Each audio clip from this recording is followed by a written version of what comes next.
अस्सलाम वालेकुम दोस्तों, नदीम अहमद हाजिर है खट्टी मीठी बातों में अपने नए व्लॉग के साथ।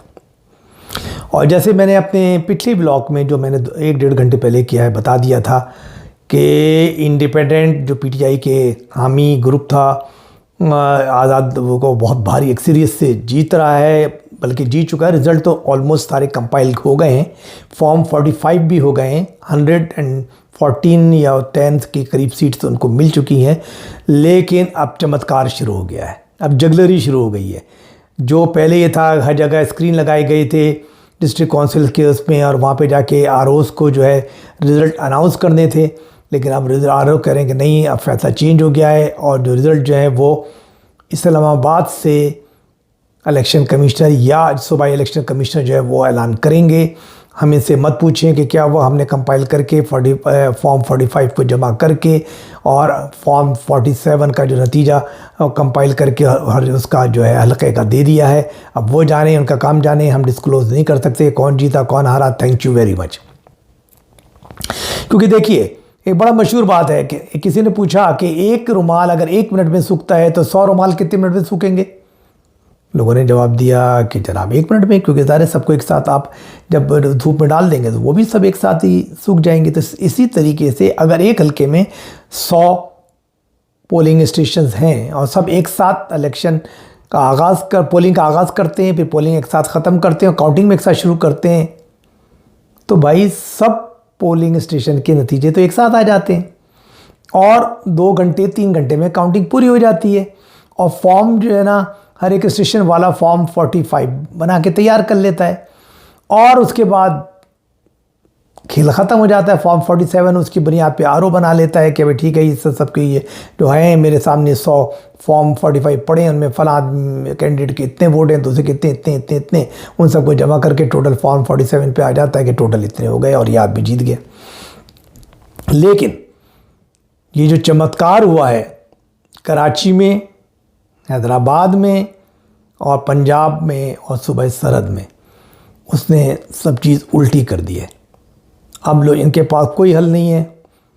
अब उसके बाद नताइज को सोचा जा रहा है कैसे करें। पहले आरओ से कहा गया, आरओ से कहा गया भाई हम इतना जल्दी तो कुछ भी नहीं कर सकते, टाइम चाहिए।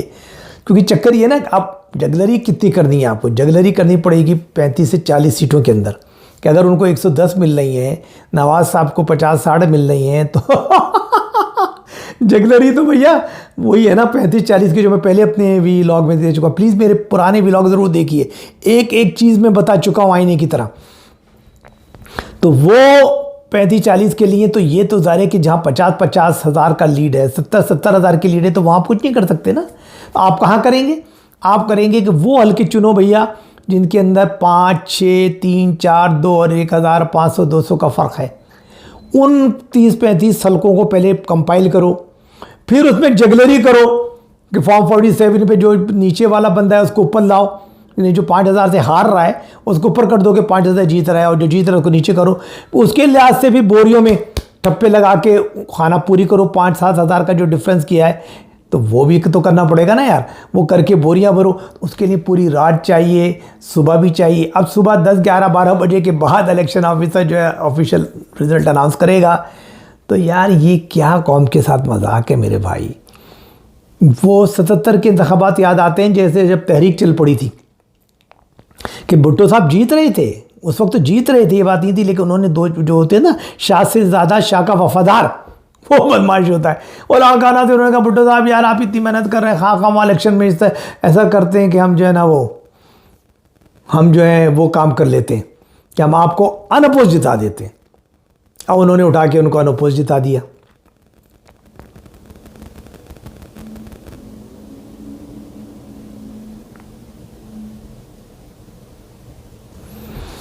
तो उन्होंने कहा कि शाह से ज़्यादा शाह का वफादार ख़तरनाक होता है।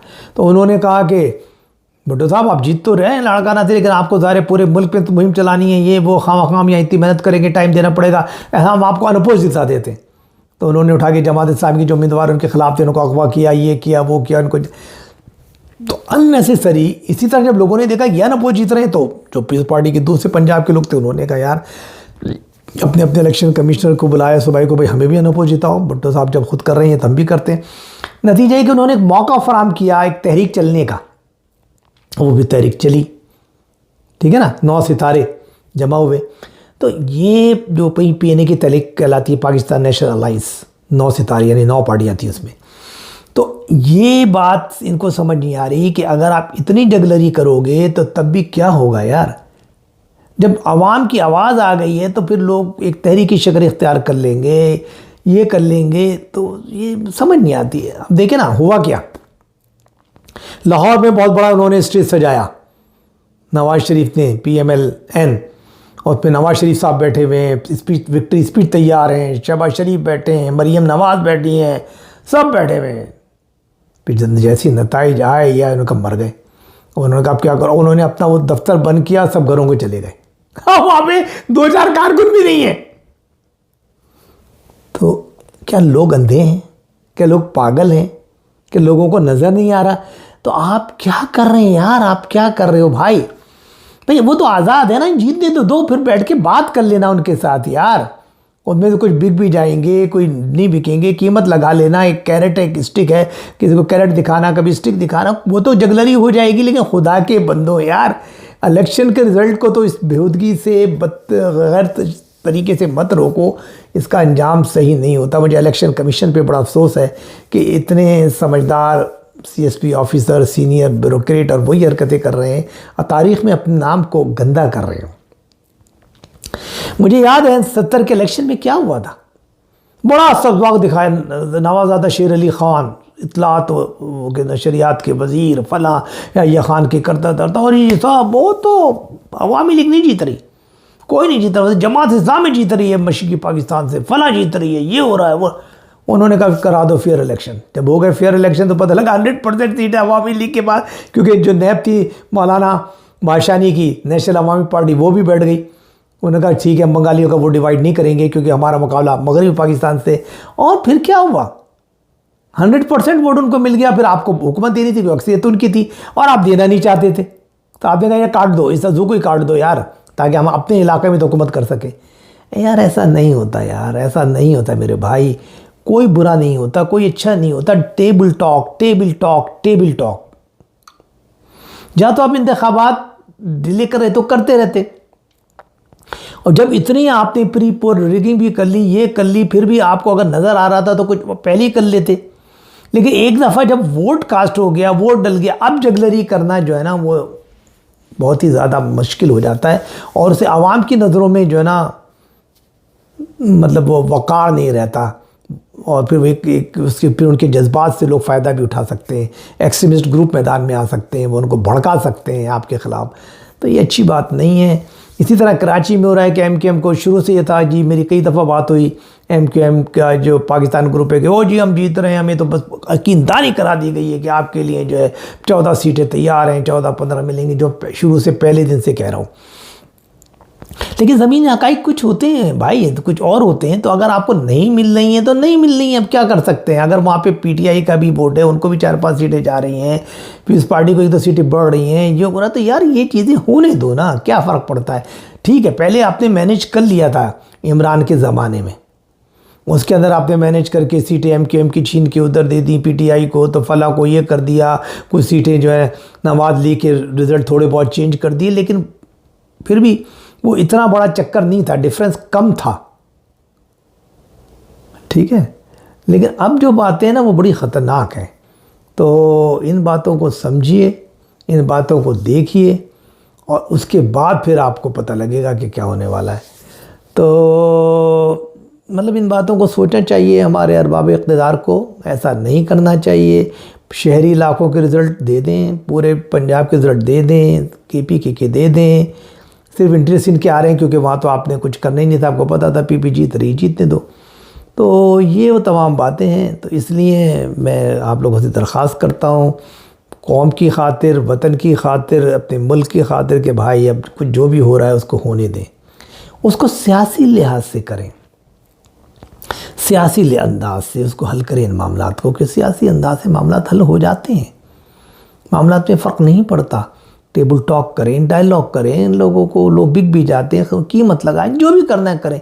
नताइज को रोक के और डिले करके, यार अगर जो भी थोड़ा बहुत करना था तो अभी आरओ के तो हाथ ही करवा लेते, अब आरओ भी हाथ छोड़ के भाग गए। अब आपको फिर इलेक्शन कमीशन के उस ऊपर कितना दबाव है, क्या है, उससे क्या नताइज वो पहले देखा जाएगा, कितने 35 सीटें 40 सीटें, कहाँ पे जगलरी करनी है, कहाँ पे कम डिफरेंस है, फिर कैसे करनी है, फिर वहाँ ठप्पे लगा के कैसे बोरी भरनी है। ओ मेरे भाई, बड़ी लंबी कहानी है। तो भाई ये इसलिए मैं इस वक्त हाजिर हुआ था, क्योंकि इतने लोगों के, आप लोगों के टेक्स्ट आ रहे हैं और कमेंट वो आ रहे हैं मेरे पास कि भाई बताएं क्या हुआ, कराची का क्या हुआ, हैदराबाद का क्या हुआ, लाहौर का क्या हुआ, फला का क्या हुआ। मैं क्या बताऊँ यार, नताइज आ चुके हैं तमाम लोगों के पास, तमाम साफियों के पास, तमाम विनिंग कैंडिडेट के पास, लूजिंग कैंडिडेट के पास, क्योंकि फॉर्म 45 तो उन लोगों ने जमा कर लिए ना, वो तो उनके पास है, लेकिन वो बोल नहीं सकते, बता नहीं सकते कि नताइज ये क्या आया है। तो भाई अब ये तो एक अजीब चीज़ है। अब जब आप जगलरी क्या करेंगे, आई डोंट नो।